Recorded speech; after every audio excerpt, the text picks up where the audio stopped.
Hello दोस्तों, नमस्कार। RJ Hindi कहानी में आपका बहुत बहुत स्वागत है। दोस्तों, कहानी का पूरा आनंद लेने के लिए वीडियो को लास्ट तक देखें। अगर कहानी पसंद आए तो कृपया चैनल को जरूर सब्सक्राइब करें और वीडियो को लाइक करें। तो दोस्तों चलिए शुरू करते हैं। रागिनी कहाँ हो? देखो तो पड़ोस की शीला आंटी आई है। इतना सुनते ही रागिनी ने अपना सर पकड़ लिया। उफ, फिर वही ताने, वही बातें फिर से माँ जी शुरू हो जाएंगी। हमारे जमाने में ये होता था, वो होता था, हम तो कितना काम करते थे। आजकल की बहुओं से कहाँ इतना काम होता है। और आंटी तो पूरे मोहल्ले की खबरी है, या यूं कहे कि सिर्फ मोहल्ले की बहुओं के बारे में कुछ जानना हो तो आंटी से सुनो। वैसे तो अक्सर ही गाहे बगाहे आ धमकती हैं और जबान की इतनी चटोरी है कि पूछो मत।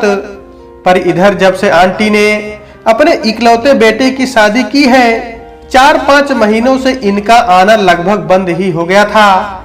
फिर आज अचानक यही सोचते सोचते रागिनी झूठी मुस्कान चिपका कर पहुंच गई सामने। आंटी का रूप देखकर रागिनी तो दंग रह गई। उसे समझ ही नहीं आ रहा था कि वो क्या करे। सर पर बड़ा सा पफ जुड़ा, माथे पे बड़ी गोल बिंदी, होठों पर गाढ़े लाल रंग की लिपस्टिक, कानों में बड़े झुमके, हाथों में भरी चूड़ियां, 80 के जमाने की तरह बांधी हुई साड़ी, उस साड़ी से झलकता उनका मोटा पेट, कुल मिलाकर एक नमूना लग रही थी। रागिनी ने किसी तरह अपनी हंसी रोककर आंटी से पूछा, आप कहाँ जा रही हैं आंटी? जा नहीं रही, आ रही हूँ अपनी किट्टी पार्टी से, आंटी ने कहा। Kitty party? रागिनी ने चौंक कर कहा, अरे क्या बताऊं, बड़ा मजा आया। आज तो फिल्मी थीम पार्टी थी, तभी तो इतना बनाव श्रृंगार हुआ है। अचानक से रागिनी के मुंह से ये निकल गया। उसकी सास ने उसे ऐसे घूरा जैसे उसे कच्चा चबा जाएंगी। क्या दरवाजे पर ही खड़ा रखेगी बहू? जरा पानी तो पिला दे, आंटी ने कहा। अभी लाई, कह के रागिनी किचन में आ गई। रागिनी तुरंत पानी का गिलास लेकर आंटी के सामने हाजिर हो गई, क्योंकि जरा सी भी देर सासू माँ को बर्दाश्त नहीं। तभी सास की आवाज आई, क्या सिर्फ पानी लेकर आ गई रागिनी? आंटी इतने दिनों बाद घर आई है, कुछ मीठा तो लेती आओ। कब अक्ल आएगी तुमको? माया जी ने रागिनी पे झल्लाते हुए कहा। रागिनी का चेहरा पूरी तरह उतर गया और ओ जी कह के जाने लगी। तभी सासू माँ ने फिर टोका, सुनो, थोड़े चाय पकौड़े भी बना के लेती आना। मायके में तो कुछ सिखाया नहीं गया कि घर में मेहमान आते हैं तो कैसे स्वागत किया जाता है। तभी आंटी की आवाज आई, रहने दे बेटी, इतनी तकलीफ मत कर। वैसे भी मैं किट्टी पार्टी से आ रही हूँ, वहां तो इतने पकवान खा के आ रही कि पेट में बिल्कुल भी जगह नहीं। मुझे तो तू बस पानी पिला दे और सुन, यहीं यहाँ पास बैठ मेरे। रागिनी को तो विश्वास ही नहीं हो रहा था। जो आंटी हमेशा उससे ताने देकर ही बात करती थी, वो आज उसे बेटी बोल रही और अपने पास बैठने को भी कह रही है। अब तो रागिनी के भी पेट में ये जानने के लिए हलचल मच गई कि आखिर इन 4-5 महीनों में ऐसा क्या हो गया जो आंटी इतना बदल गई। तभी रागिनी की सास ने कहा, अरे शीला, घर के सारे काम अभी बचे हैं। अगर ये यहीं बैठ गई तो घर के सारे काम कैसे होंगे? एक दिन घर के काम अगर थोड़े देर से होंगे तो कोई तूफान नहीं आ जाएगा। रागिनी इधर आ बेटी, मेरे पास, आंटी ने उसे अपने पास बैठाते हुए कहा। सुन माया, मैं सोच रही थी अगले महीने से तुझे भी किट्टी ज्वाइन करवा दूं, क्या? रागिनी और उसकी सास दोनों के ही मुंह से एक साथ ही निकला। रागिनी के लिए किसी आश्चर्य से कम नहीं था। वो आंटी जो इन सब चीजों के बिल्कुल खिलाफ थी, आज खुद उससे जुड़ गई और दूसरों को भी जुड़ने को कह रही हैं। शीला, तू कब से किट्टी जाने लगी? वैसे भी ये सब बेकार की बकवास दिखावटी चीजें मुझे पसंद नहीं। तुझे क्या हो गया है? तुझे भी तो ये सब पसंद नहीं था, फिर अचानक से ऐसा बदलाव कैसे? माया जी ने आश्चर्य से कहा। आंटी ने मुस्कुराते हुए कहा, ये बदलाव तो एक दिन होना ही था माया। ऐसा क्यों नहीं कहती कि बहू के कारण ये सब हुआ? मैं कहती थी ना तुझसे शीला कि बड़े घर की लड़की को बहू बना के मत ला। अपने से छोटे घर की लड़की को बहू बना के लाना चाहिए हमेशा, ताकि वह नियंत्रण में रहे। माया जी ने रागिनी को देखते हुए कहा, हाँ, ताकि बहू की खुशी और उसके सपने, उसके अरमानों का हम जैसी सास गला घोट सके। शीला आंटी ने गंभीर होते हुए कहा, ये क्या बोल रही आज शीला, जो खुद मोहल्ले की बहुओं के बारे में उल्टा सीधा बोलती थी, वही आज अपनी बहू के आने के बाद बिल्कुल बदल गई। तू सोच रही ना माया, आज मुझे क्या हो गया। हम इंसानों की भी फितरत कितनी अजीब होती है ना, खासकर हम औरतों की। कोई भी बात या घटना जब दूसरों की हो तो हमें बड़ा मजा आता है रस ले लेकर बात करने में, पर बात जब अपने पे आती है तभी अक्ल आती है। आंटी इतना बोलकर चुप हो गई। कुछ देर तक सब चुप थे, फिर आंटी ने ही बोलना चालू किया। अपने बेटे की शादी के समय बहू की विदाई पर मैंने भी उसके रोते हुए पिता से वही सब रटी रटाई बातें बोली कि बहू ने बेटी को घर ले जा रही हूँ, मुझे अपनी माँ समझो। शादी के 2 दिन बाद ही सास का फर्ज निभाते हुए उसे घर के सारे काम काज बता दिए, बिना ये जाने कि वो अकेले सब कैसे कर पाएगी। ऑफिस में छुट्टी नहीं मिलने के कारण बेटे बहू बाहर घूमने भी नहीं जा पाए। ये मेरे लिए सोने पे सुहागा हो गया। मैं दिन रात उससे काम कराने लगी। अगर रात में काम समेटने में देर भी हो जाए तो भी उसे सुबह 5 बजे उठने का अल्टीमेटम दे देती, ये सोचे बिना कि वो भी तो एक इंसान है। दिन भर के काम के बाद उसे भी तो थकान होती होगी, उसे भी तो दर्द होता होगा, बीमार होती होगी। सास होने के मद में मैं ये भूल ही गई कि मैं भी एक बहू थी। इतना कहकर आंटी ने एक ठंडी सांस ली और फिर बोलना जारी रखा। एक दिन बहू की तबीयत ठीक नहीं थी।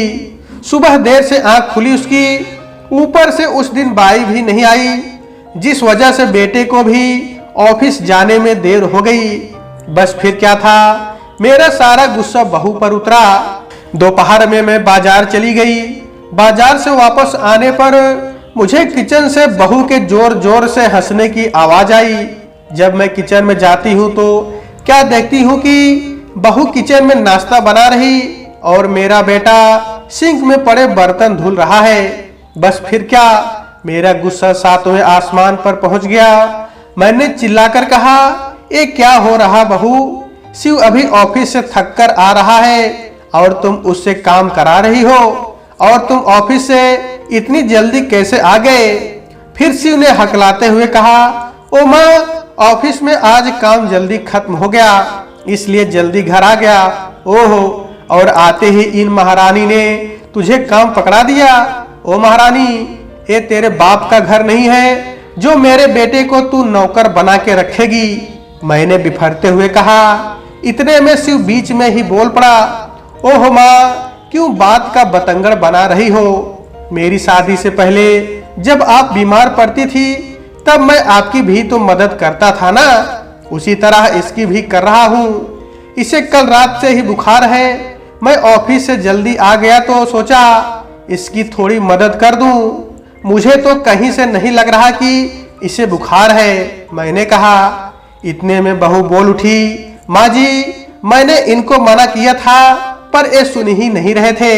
ज्यादा बनो मत, जरूर तुमने ही अपनी बीमारी का बहाना बनाकर उससे काम करने को कहा होगा। मेरा बेटा है ही भोला, जो उसे तुम जैसी चालाक औरत की चालाकी नहीं समझ आई। मैंने गुस्से में लगभग चिल्लाकर कहा, माँ, ये तुम क्या बोल रही हो, वो सच कह रही है। उसने मुझे मना किया था, मैं ही नहीं माना, शिव बोला। शिव के इतना बोलते ही मेरे तो तन बदन में आग लग गई। मैं चीख कर बहू से बोली, अभी तुझे आए महीना भर भी नहीं हुआ और तूने मेरे बेटे को मेरे खिलाफ भड़काना भी शुरू कर दिया। बस करो माँ, उसने कुछ नहीं कहा। शिव बीच में ही बोल पड़ा। मैंने शिव को घूर कर देखा और पैर पटकते हुए अपने कमरे में चली आई। मैंने अन्न जल त्यागने का फैसला ले लिया। रात के खाने पर जब मैं डाइनिंग टेबल पर नहीं आई तब शिव के पापा ने शिव से पूछा, माँ कहाँ है, खाना नहीं खाएगी क्या। तब शिव ने इन्हें सब कुछ बता दिया। इनका तो यही रटा रटाया वाक्य, तुम्हारी समस्या तुम ही जानो। ये तो कभी घर के पचड़ों में पड़ते ही नहीं और एक खाना खाकर टहलने निकल गए। तब बहू मेरे पास खाने की प्लेट लेकर आई। उसने मुझसे कहा, माँ जी कुछ खा लीजिए, नहीं तो तबीयत खराब हो जाएगी। मैंने भी ठान लिया था मर जाऊंगी पर इसके हाथों का बना कुछ भी नहीं खाऊंगी, और उसकी तरफ से मुंह फेर लिया और जोर से बोली, तुम तो यही चाहती हो ना कि मेरी तबीयत खराब हो और मैं मर जाऊं। कैसी बातें कर रही हैं आप, मैं ऐसा क्यों चाहूंगी। बहू के इतना बोलते ही मैंने उससे कहा, चली जाओ मेरी नजरों के सामने से सत्यानाशिन। और भी ना जाने क्या क्या कहा उसे। जितनी गालियां मुझे आती थी सब दे डाली उसे। वो बेचारी रोते हुए कमरे से चली गई। मेरे कलेजे को अपार ठंडक मिली ऐसा करके। थोड़ी देर में शिव मेरे पास खाना लेकर आया। मैं वैसे ही मुंह फेरे लेटे रही, ना वो कुछ बोला ना मैं ही। थोड़ी देर में शिव ने ही बोलना शुरू किया, माँ कब तक भूखी रहोगी, चलो उठो कुछ खा लो। मैंने फिर भी कुछ नहीं कहा। उसने फिर कहा, माँ उठो ना कुछ खा लो, मुझे नहीं खाना उस कलमुही के हाथ का खाना। उसने मेरे बेटे को मुझसे दूर कर दिया। मैंने कहा, उसने ऐसा कुछ भी नहीं किया माँ, आप गलत समझ रही हैं। शिव बोला, वाह ये तुम कह रहे शिव। मैंने शिव पे तंज कसा। कुछ देर हम दोनों ही चुप रहे। फिर मेरा चेहरा उसकी तरफ करके शिव बोला, माँ आपको याद है एक बार खाने में नमक ज्यादा होने पर दादी ने खाने की प्लेट उठाकर फेंक दी थी। मैं उस वक्त तुरंत स्कूल से घर आया था। दादी आप पर कितना चिल्लाई थी। पापा से भी आपकी शिकायत की थी। पापा ने आपको ही डांटा था। आप कितना रोई थी। आपको देखकर मैं भी बहुत परेशान था। कुछ याद आया माँ? ऐसी ना जाने कितनी घटनाएं मुझे याद हैं जब आपको दादी की वजह से पापा से डांट पड़ती थी और आप छुप छुप कर रोया करती थी। तब मैं छोटा था और हमेशा भगवान से यही प्रार्थना करता था कि मुझे जल्दी से बड़ा कर दे ताकि मैं आपको पापा और दादी की डांट से बचा सकूं। वो अलग बात थी शिव, उसका इन सबसे क्या लेना देना। मैं बोली, क्यों नहीं लेना देना माँ, आप एक बार खुद से पूछिए उन सब बातों का। जो आज हुआ उससे कोई मतलब नहीं। मतलब है माँ, ऐसा क्यों होता है माँ? जो चीजें हम पर बीती या जिन परिस्थितियों को हमने झेला, हम चाहते हैं कि दूसरे भी वही सब झेले।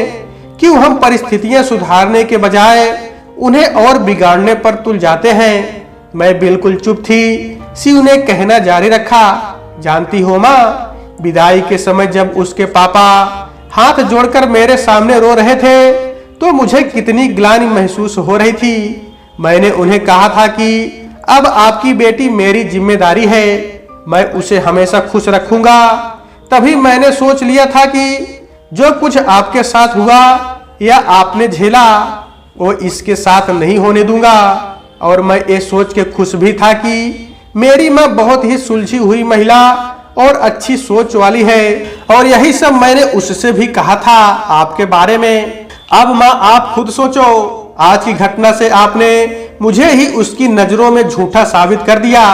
मैं ये नहीं कह रहा माँ कि वो सर्वगुण संपन्न है, उसमें भी बहुत सारे अवगुण हैं। पर माँ आप एक क्यों नहीं सोचती कि उसने और उसके घर वालों ने आपके बेटे को सारे गुण अवगुण के साथ अपनाया है, तो फिर आप और मैं क्यों नहीं। मैं कभी दादी को सम्मान नहीं दे पाया क्योंकि जब भी मैं उनको देखता था तो मुझे आपका रोता हुआ चेहरा ही दिखाई देता था। मेरा मन उनके प्रति घृणा से भर जाता था। पर आज जो कुछ हुआ, मुझे एक पल को लगा कि मेरी बीबी की जगह आप खड़ी हैं और आपकी जगह दादी। वही सब कुछ फिर से दोहराया जा रहा है जो मैं सालों पहले पीछे छोड़ाया। नहीं, मैं अब और ऐसा नहीं होने दूंगा। आप मेरी माँ हैं, आपने अपने खून पसीने से मुझे सींचा है, मुझे इस काबिल बनाया है कि मैं दुनिया में अपना नाम बना सकूं। माँ की ममता का कोई मोल नहीं है। मैं हमेशा आपको प्यार और मान सम्मान दूंगा। पर माँ, क्या आप कभी दादी को सम्मान दे पाई? ये मुझसे बेहतर आप जानती हैं। अगर ऐसा ही चलता रहा तो शायद पहले वाले हालात अब भी हो जाए। मैं अवाक सी शिव को देख रही थी। मेरे मुंह से शब्द निकल ही नहीं पा रहे थे। शिव ने फिर मुस्कुराते हुए कहा, और गलती करने पर आप मुझे डांट सकती हैं, आप उसे भी डांट सकती हैं, मैं कुछ नहीं बोलूंगा।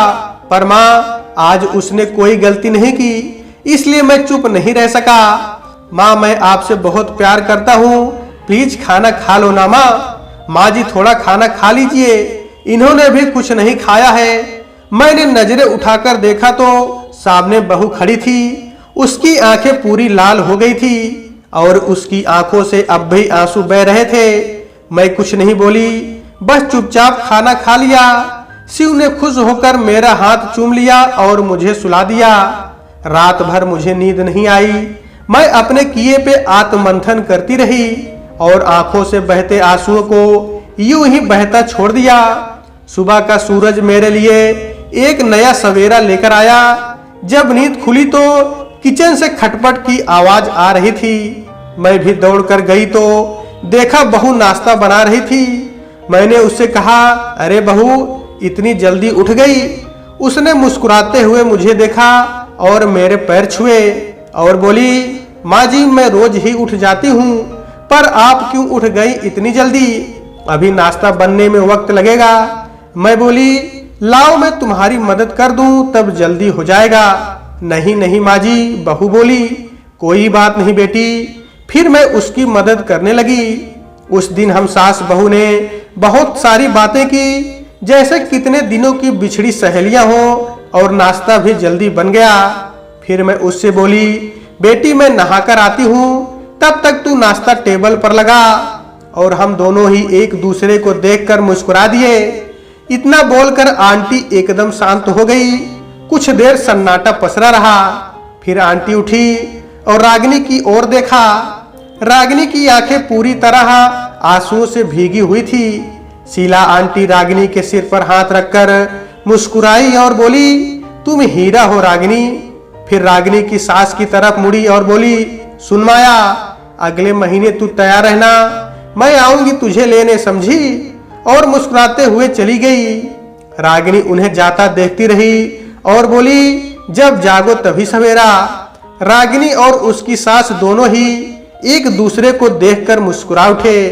तो दोस्तों, आज के वीडियो में बस इतना ही। कहानी आपको कैसी लगी कमेंट बॉक्स में जरूर बताइएगा।